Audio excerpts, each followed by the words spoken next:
Morning, students. Understanding marginalization. Well, this is the next chapter which we will be doing today.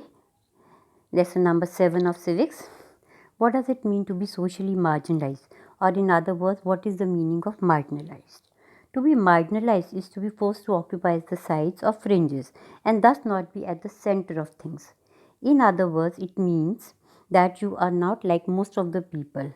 That is, if your taste in music or films is different, if your accent marks you out from others, if you are less chatty than others in your class, if you don't play the game sports that many of your classmates and friends do, if you dress differently, the chances are that you will not be considered to be in by your friends, in means of their type. So often you end up feeling that you are not with it, as it is what you say, feel, and think, and how you act are not quite right or acceptable to others. That is, you are different from the others. Groups of people. Groups of people or communities may have experience of being excluded. Their marginalization can be because they speak a different language, follow different customs, or belong to different religions group from a majority community. They may also feel marginalized because they are poor, they are considered to be of low social status, and they are viewed as being less human than others. Sometimes marginalized groups are viewed with hostility and fear. The sense of difference and exclusion lead to communities not having access to resources and opportunities and in their inability to access their rights. Children, in this chapter, you will read about two communities that are considered to be socially marginalized in India today.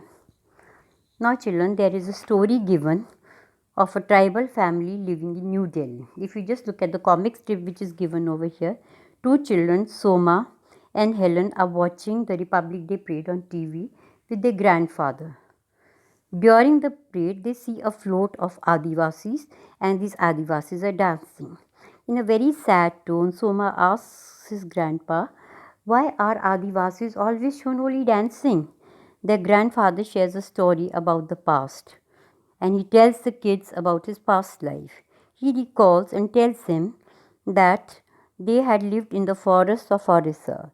These forests were cleared to set up mines and factories. Forcibly, their land was taken from them. They were forced to leave their houses and look for seasonal work in nearby towns. They were beaten by the company walas and they were forced to sell their land at a very low price. All the friends and their families got separated. Soma and Helen's father got job in Delhi. They moved to Delhi and they started living in a tiny rented room. For many years, both the children could not go to school.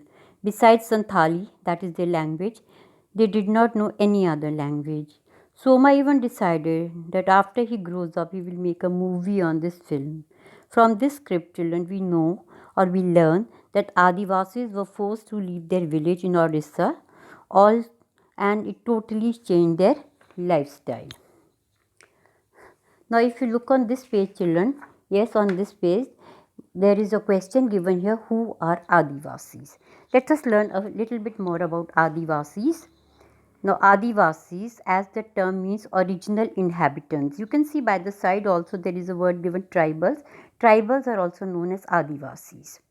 Now, original inhabitants or communities that often continue to live in close association with forests. Around 8% of the India's population is Adivasi, and many of India's most important mining and industrial centers are located in Adivasi areas, that is in Jamshedpur, Rourkela, Bokaro, and Bhilai, among others. Adivasis are not a homogeneous population. There are about over 500 different Adivasi groups in India.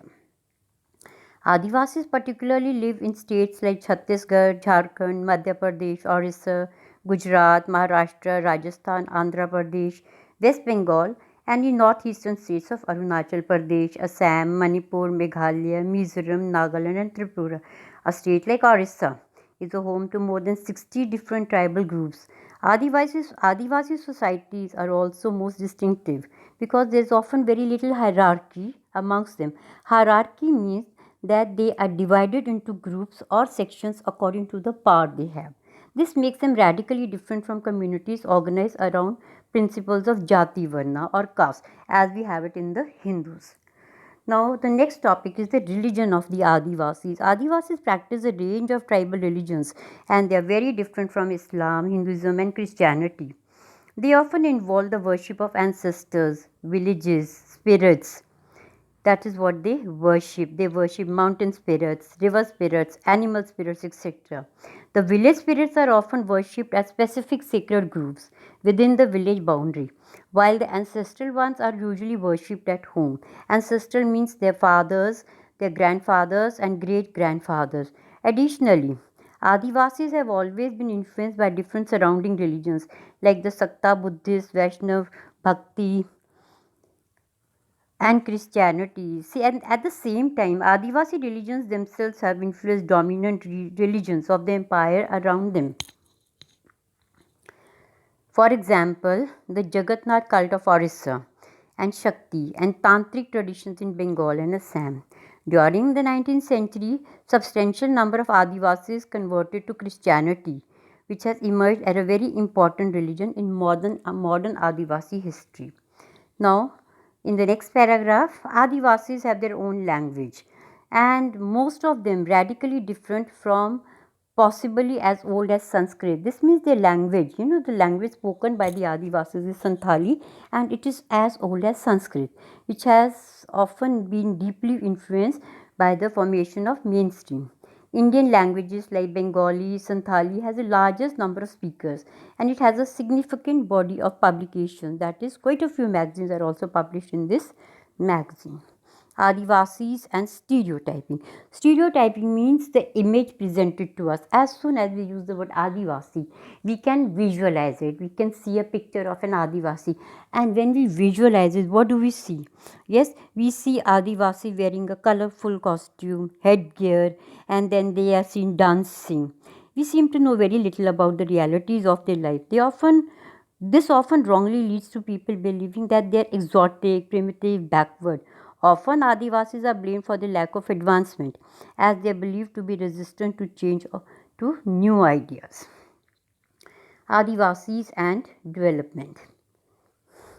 Now, forests were absolutely crucial to the development of all empires and settled civilizations in India. Metal ores like iron, copper, gold, silver, gold and diamonds, invaluable timber, most medicinal herbs, and animal products all were coming from forests. In addition, the continuation of life of Adivasis depended heavily on forests, that is, and many rivers recharge from the areas where the Adivasis live. The availability and quality of our air, water is also recharged from the forest areas.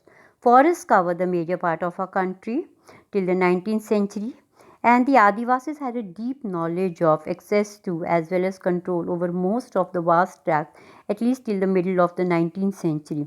This meant that they were not ruled by large states and empires. Instead, often empires heavily depended on Adivasis for the crucial access to forest resources. Now, this is exactly the opposite to our image of Adivasis today, as we consider them marginalized and powerless communities. In pre-colonial world, they were traditionally ranged as hunters, nomads, and they lived by practicing shifting cultivation and also cultivating in one place.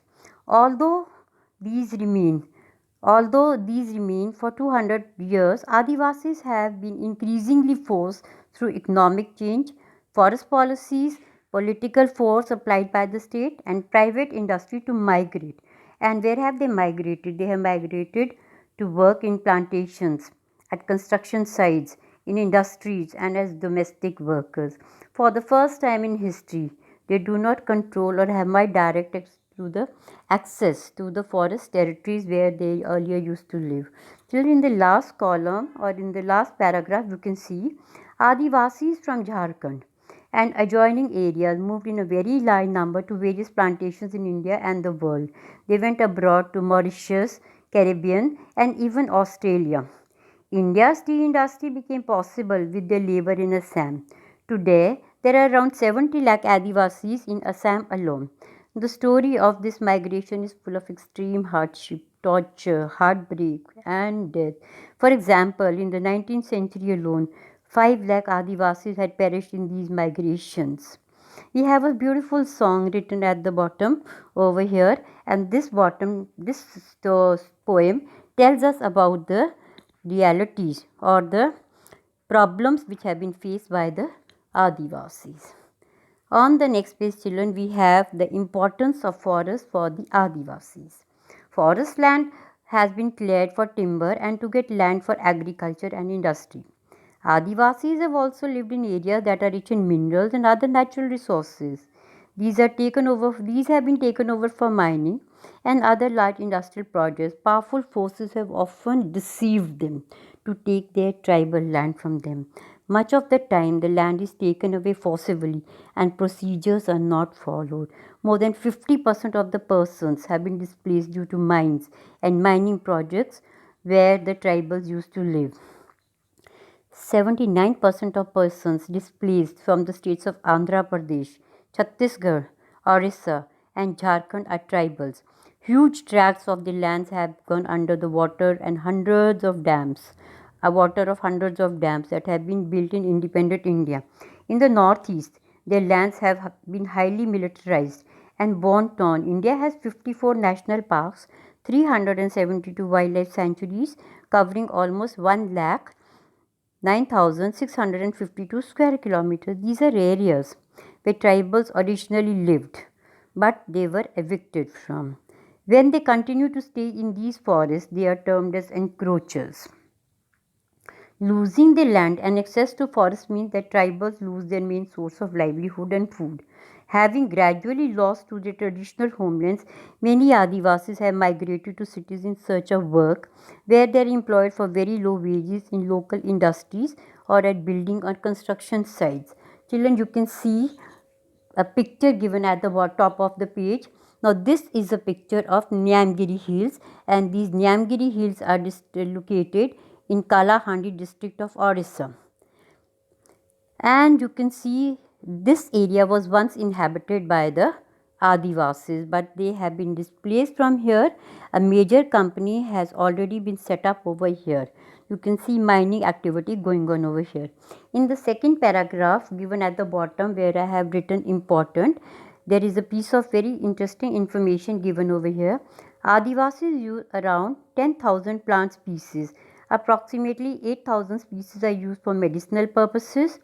324 are used as pesticides, 425 as gums, resins and dyes, 550 as fibers, 3,500 are edible. Edible means something which can be eaten.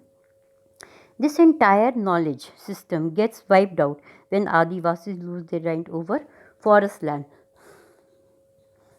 On this page, children, 45% of tribal groups in rural areas and 35% in rural areas live below the poverty line. This means these people are very poor.